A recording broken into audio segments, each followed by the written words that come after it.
नमस्कार दोस्तों, एनएस ज्योतिष में आपका फिर से स्वागत है। आज हम बात करेंगे सिंह लग्न यानी कि लियो एसेंडेंट का मार्च 2024 का महीना कैसा रहेगा, ये हम लोग जानेंगे। अगर आपने सिंह लग्न का फरवरी 2024 का मासिक फलादेश एवं उपाय नहीं देखा है तो ऊपर दिए हुए आई बटन पर क्लिक करें। देखिए, ये वाला जो भाव होता है ना, इस भाव को लग्न भाव कहते हैं। अगर इस भाव पे 5 नंबर लिखा हुआ है तो ये सिंह लग्न वाले जातकों की पत्रिका है। आइए देखते हैं शुरुआती तौर पे कौन कौन से ग्रह आपके किस किस भाव में बैठे हुए हैं। तो केतु आपके दूसरे भाव में बैठे हुए हैं, चंद्रमा आपके तीसरे भाव में बैठे हुए हैं, मंगल शुक्र आपके छठवें भाव में बैठे हुए हैं, शनि सूर्य बुध आपके सातवें भाव में बैठे हुए हैं, राहु आपके आठवें भाव में बैठे हुए हैं, गुरु आपके नवम भाव में बैठे हुए हैं। गोचर की अगर हम बात करें तो देखिए 7 मार्च को बुध का गोचर होगा। बुध आपके 7वें भाव से 8वें भाव में 7 मार्च को गोचर करेंगे और फिर 25 मार्च को आपके 8वें भाव से नवम भाव में गोचर करेंगे। और जो शुक्र है, शुक्र आपके 6वें भाव में विराजमान है और 7 मार्च को आपके 6वें भाव से 7वें भाव में गोचर करेंगे और 31 मार्च को आपके 7वें भाव से 8वें भाव में गोचर करेंगे। सूर्य जो है, सूर्य आपके 14 मार्च को आपके 7वें भाव से 8वें भाव में गोचर करेंगे और मंगल आपके 6वें भाव से 7वें भाव में 15 मार्च को गोचर करेंगे। देखिए, शनि भी आपके अस्त रह रहे हैं 17 फरवरी से 22 मार्च के बीच में, यानी कि 34 दिन के लिए आपके शनि अस्त रहने वाले हैं। देखिए, यहाँ पे दृष्टियों को समझने के लिए मैंने कुछ मार्किंग कर दिया है। तो यहाँ पे देखिए, शनि की दृष्टि के लिए मैंने स्टार मार्किंग कर दिया है, गुरु की दृष्टि के लिए डॉट और मंगल की दृष्टि के लिए हैश मार्किंग कर दिया है। तो शनि आपके 7वें भाव में बैठ करके 1 2 3 तीसरी दृष्टि डाल रहे हैं आपके नवम भाव पे, 4 5 6 7 सातवीं दृष्टि आपके लग्न पे डाल रहे हैं और 8 9 10 10वीं दृष्टि डाल रहे हैं आपके चौथे भाव में। और गुरु आपके नवम भाव में बैठ करके 1 2 3 4 5 पांचवी दृष्टि डाल रहे हैं आपके लग्न पे, 6 7 सातवीं दृष्टि डाल रहे हैं आपके तीसरे भाव पे और 8 9 नौवीं दृष्टि डाल रहे हैं आपके 5वें भाव पे। और मंगल जब आपके 6वें भाव में विराजमान रहेंगे तो देखिए 1 2 3 4 चौथी दृष्टि डाल रहे हैं आपके नवम भाव पे, 5 6 7 सातवीं दृष्टि 12वें भाव पे और 8वीं दृष्टि आपके लग्न पे डाल रहे हैं। और वही जो मंगल का जब गोचर हो जाएगा आपके 7वें भाव में आएंगे तो एक एक भाव बढ़ जाता है दृष्टि का। तो देखिए यहाँ पे सर्कल मार्किंग भी कर दिया है। तो यहाँ पे फिर चौथी दृष्टि आपके 10वें भाव पे, 7वीं दृष्टि फिर से आपके लग्न पे और 8वीं दृष्टि आपके पड़ रही है आपके दूसरे भाव पे। देखिए, लग्न पे आपके शनि की दृष्टि पड़ रही है, गुरु की दृष्टि पड़ रही है और मंगल की दृष्टि पड़ रही है। देखिए, शनि की दृष्टि आपके लग्न पे 17 जनवरी 2023 से पड़ने लगी, तो उसके बाद से आपने नोटिस किया होगा कि आप में आलस्य आ रहा है। पर यहाँ पे देखिए, जब शनि आपके अस्त हो रहे हैं 17 फरवरी से 22 मार्च के बीच में, तो आपका आलस्य इस समय कम होगा, नेगेटिविटी कम होगा। गुरु देखिए यहाँ पे शनि के प्रभाव में थे तो गुरु अपना पूरा फल नहीं दे पा रहे थे, तो आपके लग्न पे दृष्टि पड़ने के बावजूद भी जैसा आपको फल मिलना चाहिए था तो आपको फल नहीं मिल पा रहा था। आपको ज्ञान में आपके रुचि बढ़ने वाली है।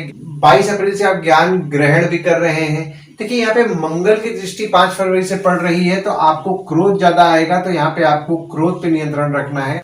और यहाँ पे आपके लग्न के स्वामी आपके 7वें भाव में 13 मार्च तक विराजमान है, तो आपका फोकस आपके स्पाउस पे रहेगा। अगर आप कोई काम बिजनेस में कर रहे हैं तो आपके भागीदार के प्रति आपका फोकस रहेगा। और जब आपके लग्न के स्वामी आपके अष्टम भाव में विराजमान होंगे 14 मार्च से, तो आप अपने ससुराल वालों के बारे में सोचेंगे। दूसरे भाव में आपके केतु विराजमान है और यहाँ पे देखिए आपके मंगल की दृष्टि आपके दूसरे भाव में पड़ रही है। हालांकि मंगल की दृष्टि जो है 15/5 से पड़ रही है। आपका देखिए दूसरा भाव जो होता है ना, वो होता है वाणी, कुटुंब, कोश का होता है। और यहाँ पे देखिए आपके दूसरे भाव में केतु विराजमान हुए तो वाणी में आपके कटुता आएगी। तो वाणी मतलब यानी कि आपको अभी सोच समझ करके बोलिए, बहुत संभल करके बोलिए, कटु वाणी से बचे। और यहाँ पे आपके मंगल की दृष्टि भी 15 मार्च से पड़ रही है, तो पारिवारिक झगड़े आपके बढ़ने वाले हैं। तो पारिवारिक झगड़ों से आपको बचना है, कोशिश कीजिए विवाद से बचे। यहाँ पे देखिए आपको भी गुस्सा आएगा क्योंकि देखिए मंगल की दृष्टि पड़ रही है, परिवार में भी आपके गुस्सा आएगा, तो हो सकता है पारिवारिक झगड़े बढ़े। तो यहाँ पे पारिवारिक झगड़े से बचे। और यहाँ पे आपके जो दूसरे भाव के स्वामी है आपके 7वें भाव में विराजमान है। हालांकि ये 7वें भाव में जो विराजमान हुए हैं वे 19 फरवरी से 6 मार्च तक विराजमान रहेंगे। तो यहाँ पे आपका जो स्पाउस होता है ना, या फिर आपका भागीदार होगा, उनका सहयोग रहेगा आपको सेविंग करने में। और आपके दूसरे भाव के स्वामी जब आपके अष्टम भाव में विराजमान होंगे 7 मार्च से, तो 7 मार्च से आपके खर्चे अनवांटेड बढ़ने वाले हैं, यानी कि आपका सेविंग्स, आपका खर्च होने वाला है। हालांकि देखिए आपके अचानक धन लाभ के भी योग बन रहे हैं, पर यहाँ पे आपका सेविंग्स इस समय जो खासकर 7 मार्च से 24 मार्च के बीच में आपका सेविंग्स खर्च होगा। और जब दूसरे भाव के स्वामी आपके नवम भाव में 25 मार्च को विराजमान होंगे तो आपके परिवार वाले आपके लिए लकी रहने वाले हैं। यहाँ पे आपके भाग्य से आपके धन की वृद्धि होगी। और आपका देखिए यहाँ पे तीसरा भाव जो है, तीसरे भाव में आपके चंद्रमा विराजमान है और गुरु की दृष्टि पड़ रही है। और आपके तीसरे भाव के जो स्वामी हैं आपके छठवें भाव में विराजमान है। देखिए तीसरा भाव जो होता है वो होता है स्वयं के पराक्रम, धैर्य का होता है, छोटे भाई बहन का होता है, पड़ोसी का होता है, डेली के प्रवास का होता है। तो यहाँ पे देखिए आपके तीसरे भाव के स्वामी आपके छठवें भाव में विराजमान है। तो यहाँ पे आपके शत्रु हो गए, कॉम्पिटिटर हो गए, उनसे आपको हिम्मत मिलने वाली है 6 मार्च तक। देखिए यहाँ पर गले से संबंधित परेशानियां आपको 11 फरवरी से 6 मार्च के बीच में हो सकता है। और यहाँ पे आपके पड़ोसी से भी आपके पीड़ा होने की संभावनाएं बन रही हैं 6 मार्च तक। यहाँ पे देखिए आपके गुरु की दृष्टि चूंकि आपके तीसरे भाव में पड़ रही है, तो यहाँ पे आपका डेली का प्रवास यानी कि डेली का ट्रैवलिंग जो होता है कुछ बढ़ा रहेगा। देखिए यहाँ पे आपके चूंकि आपके गुरु की दृष्टि आपके तीसरे भाव में पड़ रही है, तो आपके छोटे भाई बहन होंगे, उनसे आपके संबंध में मजबूती लाते हैं। और ये आपके तीसरे भाव के स्वामी आपके 7वें भाव में जब 7 मार्च को विराजमान होंगे तो आपके स्पाउस द्वारा आपको धैर्य की प्राप्ति होगी, आपके स्पाउस से आपको हिम्मत मिलेगा। और 31 मार्च से आपके तीसरे भाव के स्वामी जब आपके 8वें भाव में विराजमान होंगे, तो 31 मार्च से देखिए यहाँ पे आप अपने पराक्रम में थोड़ा बहुत कमी महसूस करेंगे। जो आपके छोटे भाई बहन होते हैं उनकी तबीयत थोड़ी बहुत खराब हो सकती है 31 मार्च से। चौथे भाव में आपके कोई ग्रह नहीं है, पर यहाँ पे देखिए शनि की दृष्टि आपके चौथे भाव में पड़ रही है और आपके चौथे भाव के स्वामी आपके छठवें भाव में विराजमान है। देखिए चौथा भाव जो होता है वो होता है आपके सुख, माता, घर, वाहन का होता है। और यहाँ पे देखिए आपके चौथे भाव के स्वामी आपके छठवें भाव में विराजमान है, तो आपके शत्रु हो गए, कॉम्पिटिटर हो गए, उनसे आपको सुख की प्राप्ति होगी 5 फरवरी से 14 मार्च तक। देखिए यहाँ पर आपको एसिडिटी से संबंधित परेशानियां हो सकती हैं 5 फरवरी से 14 मार्च तक। और आपको आपके मामा मौसी द्वारा आपको सुख की प्राप्ति भी होगी। और यहाँ पे देखिए आपके जब आपके चौथे भाव के स्वामी आपके 7वें भाव में 15 मार्च को विराजमान होंगे, तो आपके स्पाउस का सुख आपको अच्छा मिलेगा, भागीदार से आपको सुख मिलेगा। पर यहाँ पे देखिए शनि की दृष्टि आपके पड़ रही थी 17 जनवरी 2023 से, तो आपकी माता से आपके मन मुटाव होने की संभावनाएं बन रही थी। तो माता से मन मुटाव जो आपके होने की संभावनाएं बन रही थी, अगर आपकी माता से मन मुटाव हुआ भी होगा 17 फरवरी से 22 मार्च के बीच में, आपके जो रिलेशंस में आपके कुछ खराबी हुआ है उसमें आपको सुधार देखने के लिए मिलेगा। आप अगर पहल करेंगे तो निश्चित तौर पर आपको सुधार मिलेगा। और यहाँ पे आपकी माता का स्वास्थ्य 5 फरवरी से 14 मार्च तक बिगड़ सकता है, तो माता की स्वास्थ्य का विशेष तौर पर ध्यान दें। 5वें भाव में आपके कोई ग्रह नहीं है, पर यहाँ पे देखिए गुरु की दृष्टि आपके 5वें भाव में पड़ रही है और आपके 5वें भाव के स्वामी आपके 9वें भाव में विराजमान है। देखिए 5वां भाव जो होता है वो होता है आपके संतति, प्रेम, पढ़ाई, साधना का होता है। और यहाँ पे देखिए गुरु की दृष्टि आपके 5वें भाव में पड़ रही है, तो जो स्टूडेंट्स हैं, जो पढ़ रहे हैं, उनका तो पढ़ाई निश्चित तौर पर अच्छा चल रहा होगा, उनको उनके पढ़ाई में मन भी लग रहा होगा। और आपके 5वें भाव के स्वामी जो आपके 9वें भाव में 22 अप्रैल 2023 से विराजमान हुए हैं, तो यहाँ पे बहुत ही शुभ योग गुरु द्वारा बन रहा है। तो प्रेम संबंध आपके लिए बहुत ज्यादा आपके लिए लकी रहेगा, यानी कि आपके प्रेमी या प्रेमिका हो वे आपके लिए लकी रहेंगे, बच्चे आपके लिए लकी रहेंगे, साधना आपके लिए फलदायी होगी। और यहाँ पे देखिए गुरु ही की दृष्टि पड़ रही है, तो आपका निश्चित तौर पर जो स्टूडेंट्स हैं उनको पढ़ाई में अच्छा उनको मन लगेगा, वे अच्छे से पढ़ाई भी करेंगे, उनका लक भी अच्छा साथ देगा 22 अप्रैल 2023 से। 6वें भाव में आपके मंगल विराजमान है और शुक्र विराजमान है और आपके 6वें भाव के स्वामी आपके 7वें भाव में विराजमान है। देखिए 6वां भाव जो होता है ना वो होता है आपके रोग, ऋण, शत्रु, मामा मौसी का होता है। देखिए मंगल चूंकि आपके 6वें भाव में विराजमान है, तो आप अपने साहस और पराक्रम से आपके शत्रु हो गए, कॉम्पिटिटर हो गए, उन पर तो विजय पाएंगे। यहाँ पे आपके मामा मौसी जो होते हैं ना, उनके साथ आपके संबंध तो ठीक रहेंगे, पर यहाँ पे उनको क्रोध ज्यादा आएगा, गुस्सा ज्यादा आने वाला है, तो विवाद से बस आपको बचना है। 7वें भाव में आपके शनि विराजमान है और शनि यहाँ अपने राशि में ही बैठ के शश नामक पंच महापुरुषों का निर्माण कर रहे हैं। सूर्य 13 मार्च तक, बुध 6 मार्च तक, शुक्र 7 मार्च से गोचर कर रहे हैं और मंगल 15 मार्च से गोचर कर रहे हैं। देखिए 7वां भाव जो होता है वो होता है आपके स्पाउस, भागीदार का होता है। तो यहाँ पे देखिए जो शश नामक पंच महापुरुष योग का आपके पत्रिका में निर्माण हो रहा था 17 जनवरी 2023 से, तो उसका फल आपको 17 फरवरी से 22 मार्च तक नहीं मिलेगा, क्योंकि आपके शनि अस्त हो रहे हैं। और मंगल भी देखिए यहाँ पे आपके 15 मार्च को आ रहे हैं। तो जैसा कि मैंने आपको बताया, आपके स्पाउस हो गए, भागीदार हो गए, उनको गुस्सा ज्यादा आएगा। यहाँ पे आपको गुस्सा ज्यादा आ रहा है 5 फरवरी से, तो विवाद से बचे। बहुत ज्यादा विवाद होने की संभावनाएं आपकी बनी हुई हैं, क्योंकि यहाँ पे देखिए अब आपको तो 5 फरवरी से गुस्सा आ ही रहा था, और 15 मार्च से अब आपके स्पाउस को भी गुस्सा आएगा। ऊपर से शनि भी आपके जो अस्त हैं वो भी आपके 22 मार्च को आपके अस्त नहीं रहेंगे। तो विवाद के योग बहुत स्ट्रांग बन रहे हैं, तो विवाद से बचें। अगर आप कोई काम अपने बिजनेस पार्टनर के साथ कर रहे हैं तो उनके साथ भी विवाद से बचें। 8वें भाव में आपके राहु विराजमान है, और सूर्य 14 मार्च, बुध 7 मार्च को गोचर करेंगे, और शुक्र 31 मार्च को गोचर करेंगे। और आपके 8वें भाव के स्वामी आपके 9वें भाव में विराजमान है। देखिए 8वां भाव जो होता है वो होता है आपके आयु, जीवन, मृत्यु, अचानक धन लाभ, ससुराल का होता है। और यहाँ पे देखिए आपके राहु विराजमान हो गए 30 अक्टूबर से आपके 8वें भाव में। देखिए राहु आपके 8वें भाव में विराजमान हुए तो आपके जो ससुराल वाले होते हैं उनके स्वभाव में कहीं ना कहीं जिद बढ़ने वाला है। तबीयत का आप अपने विशेष तौर पर ध्यान दें, थोड़ा बहुत आपका तबीयत भी बिगड़ सकता है। पर यहाँ पे देखिए आपके जो ससुराल वाले होते हैं ना, वे आपके लिए लकी रह रहे होंगे 22 अप्रैल 2023 से। 9वें भाव में आपके गुरु विराजमान है और बुध विराजमान है, और यहाँ पे देखिए आपके शनि की नीच की दृष्टि पड़ रही है और मंगल की दृष्टि पड़ रही है। हालांकि देखिए जो बुध है आपके 25 मार्च को विराजमान हो रहे हैं। देखिए 9वां भाव जो होता है वो होता है आपके भाग्य, धर्म, जीजा, साली, साला, छोटे भाई के स्पाउस का होता है। तो यहाँ पे देखिए आपके शनि की दृष्टि चूंकि पड़ रही थी, तो आपका भाग्य जैसा आपका साथ देना चाहिए था 17 जनवरी 2023 से आपका साथ नहीं दे रहा था। भाग्य में कहीं ना कहीं आपको कमी महसूस हो रहा था, लक कम साथ दे रहा था। और गुरु को देखिए यहाँ पे जैसा फल देना चाहिए था वैसा फल भी नहीं दे पा रहे थे, क्योंकि शनि की दृष्टि पे थे।